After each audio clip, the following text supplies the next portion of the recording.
In this lecture, we will be discussing the conservation of biodiversity. In the previous lectures, I have been discussing about the biodiversity and its importance. We just saw a lot, plethora in the applications benefits from biodiversity. Then I told you we have some reasons, we have some causes that are giving a rise to the negative impacts on biodiversity.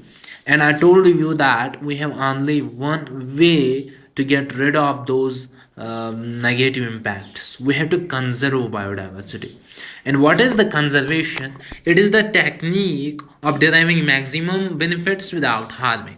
So we have two approaches to conserve biodiversity. We have the in situ, or you can say in situ conservation, and ex situ conservation. In situ conservation means on-site conservation, and ex situ conservation means off-site conservation. What I am saying that in situ, right, and off-site, right? So on-site means conservation of an organism in its natural habitat, while as ex situ refers to the conservation outside its natural habitat. Now let us discuss something about this in situ conservation. So it is the on-site conservation. So in this case, what is done? Protecting of an endangered species in its natural habitat, right? So why I'm using here endangered species? It is because those species are under threat, right? There are chances that that very particular species may undergo the process of extinction, but in order to save them, we have to protect, we have to conserve, right? So what we are doing, we can conserve by two ways: either conserve them from in their natural habitats or outside their natural habitats. So what happens if we would do this? It would give rise to the protection against predators. I mean to say those which are eating them, right? Predator, someone who is eating, right. This may be one better option to do to conserve the organisms, right? So also protecting the habitat, we can also, by this approach, in situ conservation approach, we can protect the habitat as well.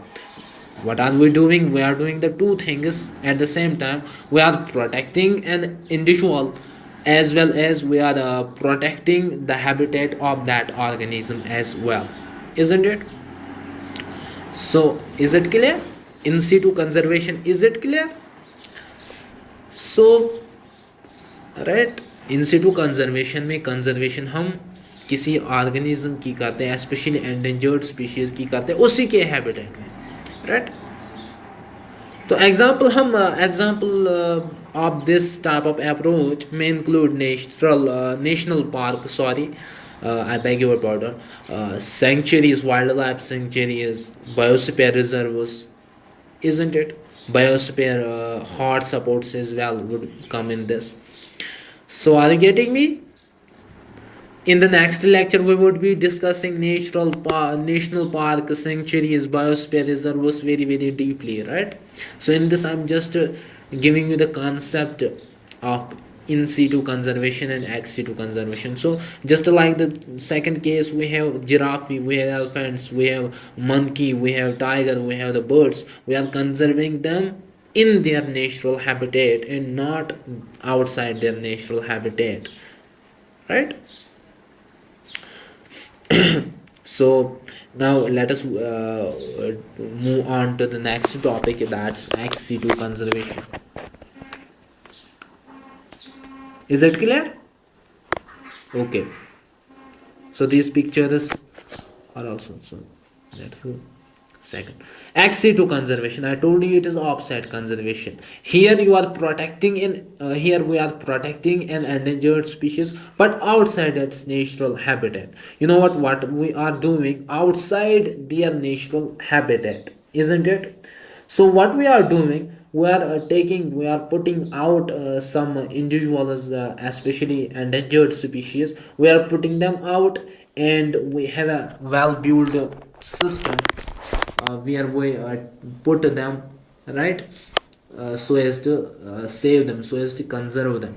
Just like you have things like this, right? You are taking a line from a forest, and then you are putting it in the cage, right? Isn't it? Zoo. You may have heard zoo when you were in LKG, UKG. Z for zoo, isn't it? Isn't it? Botanical gardens, aquarium. So these things may be regarded as the examples of XC2 conservation, right? So you can get what we have. We have a lot of examples as well. So zoo, it is actually zoological garden. That's why we are using the zoo. Botanical garden as well. Plants are kept there, and we have the aquarium.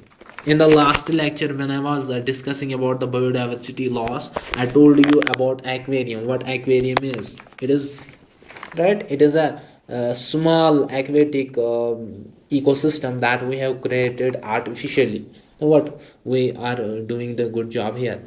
So we have two approaches in C2 conservation, XC2 conservation. We have ended them as well, and in the next lecture we would be discussing these zoo, botanical garden, aquarium, as well as the examples of the in situ conservation. What national parks, wildlife sanctuaries, or biosphere. So goodbye.